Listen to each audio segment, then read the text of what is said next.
Te quería preguntar justamente por Alternativa por Alemania, ¿no? Porque, o sea, ¿cómo describirías ese partido? Porque mi sensación es, aunque no conozco ni mucho menos las interioridades, pero mi sensación es que es una amalgama de cosas muy buenas y de cosas muy malas. No sé si mi percepción es correcta o no.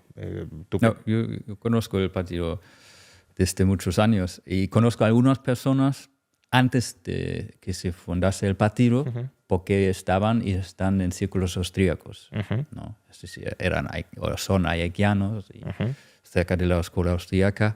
Entonces hay esta rama en esta parte de este partido que sí son libertarios, incluso austríacos. Otra parte del partido son gente conservadores que estaban o están decepcionados con el CDU, Partido Conservador. Y de hecho, gran parte del programa de la AfD es como el CDU hace 25 años. Es un poco como Vox y el PP, sí. Sí. Y luego hay una parte que son más socialistas. Bueno, es la parte más preocupante, ¿no? Claro. Y que ellos les llaman nazis, pero lo dicen luego todo el partido, ¿no? Claro, pero y luego, es decir, no está claro quién va a ganar. Sí. Ahora tiene más peso la candidata a la Cancillería, Alice Weidel, porque ha tenido esta repercusión. ¿Y a ella dónde la incluirías en esas tres ramas? Ella es libertaria, sí. Viene de la rama hayekiana libertaria, no de ex-CDU desengañados. Y a la parte que tú llamas socialista, que bueno, esto es un poco controvertido, y que muchos les llaman nazis, ¿tú crees que hay...? No lo sé, por eso pregunto, porque además, siendo alemán y conociendo al partido de dentro, pues tendrás una opinión más formada. ¿Tú crees que el apelativo de nazi es merecido o no? ¿O es exagerado? Para esa tercera rama que tú decías, no para el resto. Es que es la pregunta. Este término nazi se ha extendido a decir prácticamente cualquier cosa. Es decir, pero no si tú no eres extrema izquierda, ya te llaman nazi. Claro, pero yo lo que o sea, porque yo, por ejemplo, sí diría que en Vox hay falangistas. Y no porque use el término falangista alegremente, sino porque creo que es gente que se asocia con el pensamiento falangista tradicional español. Entonces, esa tercera rama socialista intervencionista, como la queremos llamar, ¿son nostálgicos del Tercer Reich o no? No sé. Yo he tenido solo contacto con la rama hayekiana, ¿no? Sí. No creo que estos quieren asesinar judíos, por ejemplo. Bueno, es un mínimo importante, ¿no? Pero eso sería nazi, ¿no? Yo podría decir que en los verdes hay nazis porque quieren más estar o son colectivistas. Ya, lo que pasa es que, bueno, no todo colectivista tiene por qué ser. Pero lo de nostálgico, no sé, puede haber personas, claro, sí. Eso sería muy preocupante, claro. Aún siendo esperanzador que haya hayekianos, que haya nostálgicos del Tercer Reich, desde luego no es nada agradable para un partido. Pero bueno, si Milei tiene éxito, y esa es la siguiente pregunta que te quería hacer, ojalá todos estos elementos radicalmente liberticidas, sean marginados, ¿no? Entonces, precisamente Milei está tejiendo una política de alianzas internacionales pues vista desde fuera un poco llamativa, ¿no? Porque, por ejemplo, o sea, de alguna manera él como que quiere componer una especie de internacional libertaria, pero nadie de los que se junta es libertario. De hecho, él mismo dice, yo soy el primer presidente liberal libertario de la historia, por tanto, está diciendo que todos los demás no lo son. El caso de Meloni, por ejemplo, el caso de Trump, el caso de Vox en España. ¿Por qué crees que Milei se junta internacionalmente con estos partidos que no son libertarios, incluso hasta el punto, como digo, de que él mismo implícitamente está reconociendo que no son libertarios? Yo creo que por tres razones. Primero, porque es muy difícil estar totalmente aislado. Siempre está bueno tener en la política exterior aliados y no hacerte enemigo a todos. Claro. Que puede tener muchas desventajas también, comercio internacional, etc. ¿no? Y segundo, creo que hay hay un enemigo muy, muy peligroso que se puede llamar los progresistas, el wokismo, que ahora están en retroceso, pero antes estaban avanzando cada vez más y era muy peligroso que llegasen a algo totalitario, porque ya estaban reduciendo la libertad de expresión. Totalmente. Y muy, muy fuerte. Y dices que están retrocediendo, pero Sí, puede siguen ser ahí. un paso atrás Siguen antes de ahí. coger impulso, ¿no? O sea, que... Exacto. Entonces, la pregunta es, ante una amenaza así tan grande para la libertad, ¿no es conveniente buscar aliados con que puedes tener algo en común para parar este peligro para la Sí, ahí el tema es para si la esos aliados... civilización occidental? La cuestión es si esos aliados también representan otros peligros, ¿no? Porque, Sí. a ver, si me dices Meloni, pues aún puedo llegar a entenderlo, pero, no sé, Le Pen en Francia, por ejemplo, que no es que Milei se haya aliado directamente con Le Pen, afortunadamente, pero bueno, sí se ha aliado con Vox y Vox se ha aliado con Le Pen, por ejemplo. O claro, alternativa por Alemania, si me dices, no, es que tienen nazis dentro, o gente potencialmente nazi dentro, pues claro, es que eso es un peligro muy grande en sí mismo, ¿no? Entonces, ¿tú crees que él lo ve como ahora mismo el mal mayor, el wokismo, y por tanto que se está aliando con gente potencialmente peligrosa en algunos casos, pero que cree que es un peligro de menor grado que el wokismo? Sí, yo creo que ahí tiene cosas en común, porque estos suelen ser antisocialistas, ¿no? Trump, Sí, claro. Meloni, Vox, lo de Le Pen es, lo que lo he entendido es que cuando estaba hablando Sí. Milei en el Vox, ella se fue, Claro. porque es demasiado socialista, ¿no? Y eso me lleva a esto. Él cree que puede convencer, El tercer o al punto, menos ¿no? lo espera, que puede convencer a estos líderes de seguirle también en el ámbito económico y hacerles más libertarios en general. Que al menos con Trump, de momento, parece que lo ha conseguido. Está pero- funcionando con Trump claramente.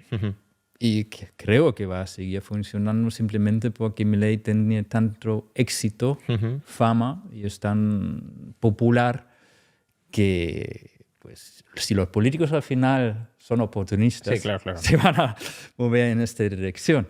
O sea que, en cierto modo, por lo que me estás diciendo, Milei se ve, yo al menos así lo veo, ¿no? Pero probablemente él también se ve a sí mismo como una especie de ideólogo, y ve al resto de políticos antisocialistas como un cascarón más o menos vacío, y lo que espera es rellenarles, formarles, ¿no? Y rellenarles con su ideología. Lo cual es peligroso en el sentido de que puede salir muy mal, porque son oportunistas y por tanto si tu ideología ahora me conviene, la utilizo, pero si no me conviene, la pisoteo, no tengo ninguna convicción. Pero no, es verdad que también puede salir bien, y en el caso de Trump parece, veremos, quedan 4 años por delante y pueden pasar muchas cosas, pero al menos sí ha cogido parte de sus ideas, ¿no? El Departamento de Eficiencia Gubernamental es una copia del Ministerio de Sturzenegger que tú mencionabas antes. Sí, justo, totalmente de acuerdo. Y ya por último, la última pregunta que te quería hacer, que es quizá un tanto más abierta, ¿no? Hemos hablado mucho de la política, de la influencia de Milei en la política, en la vida económica, en las relaciones internacionales, pero no hemos hablado de algo que a ti como profesor universitario también te importa mucho, que a lo mejor no es lo principal, o sí, no lo sé, pero para la vida de los ciudadanos, pero desde luego para los intelectuales sí es algo importante, que es la influencia de Milei en la academia.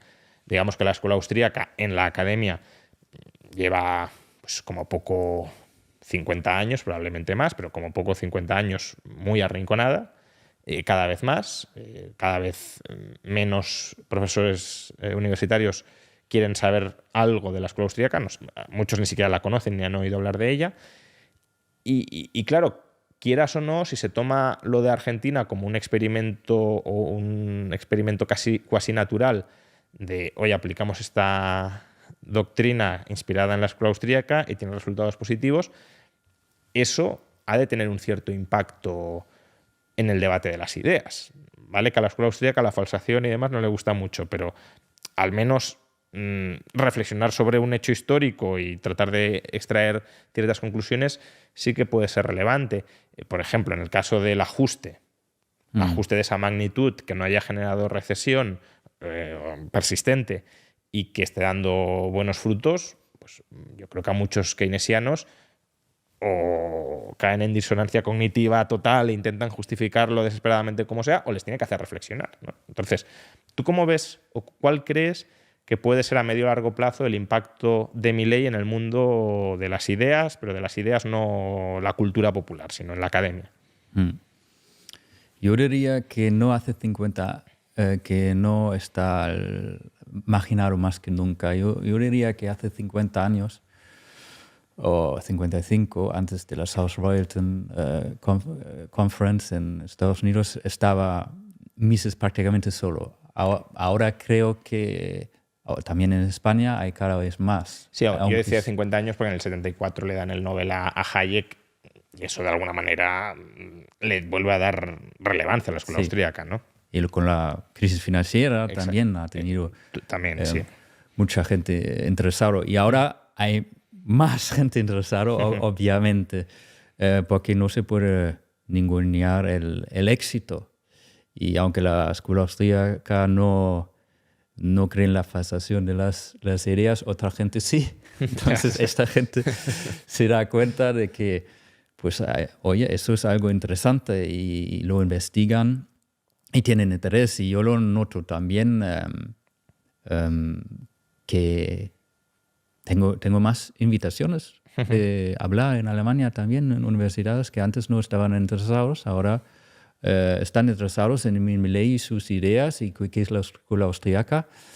Claro, pero podrían estar interesados porque, no lo sé, imagínate, si llega un marxista al poder, para comprender qué puede hacer o cómo ve el mundo, o vas a necesitar meterte en la cabeza de un marxista, aunque creas que está radicalmente equivocado.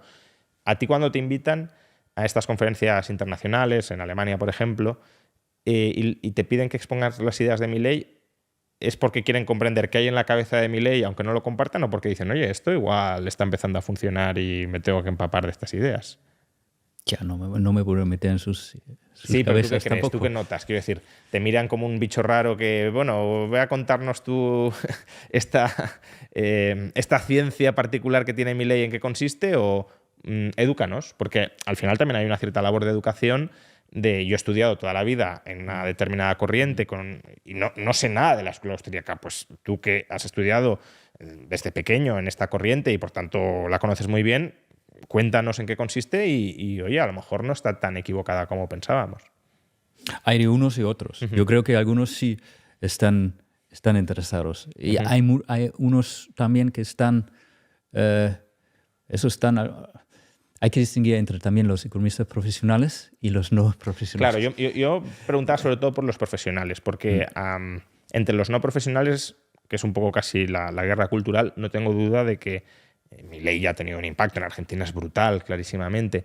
Pero las élites intelectuales suelen ser mucho más resistentes a abandonar su posición de estatus. Sí, pero hay élites intelectuales que no son economistas también. Es decir, profesores universitarios de ARE, por ejemplo, que muestran mucho interés, por ejemplo.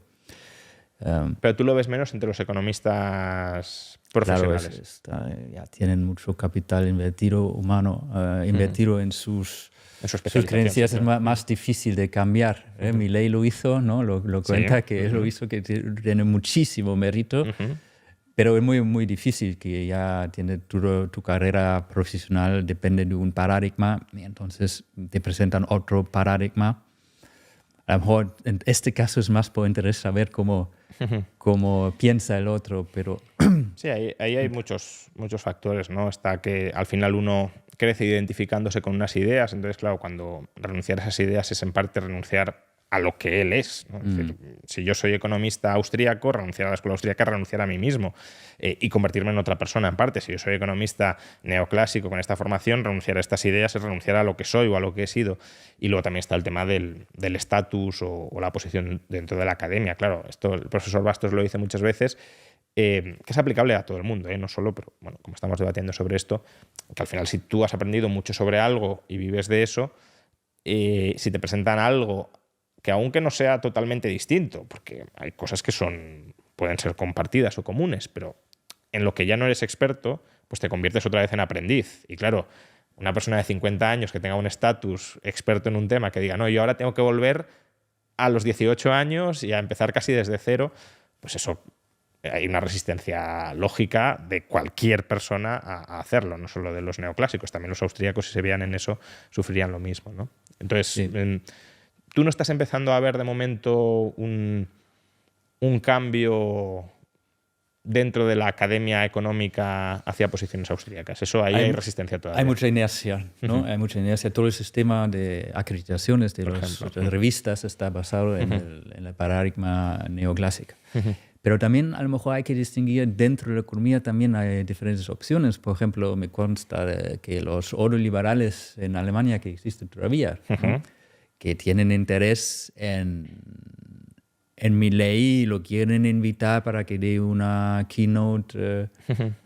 Entonces, tampoco es homogéneo totalmente el sector no austríaco. Sí, entonces, puede haber algunos que acercarse y en parte convertirse, ¿no?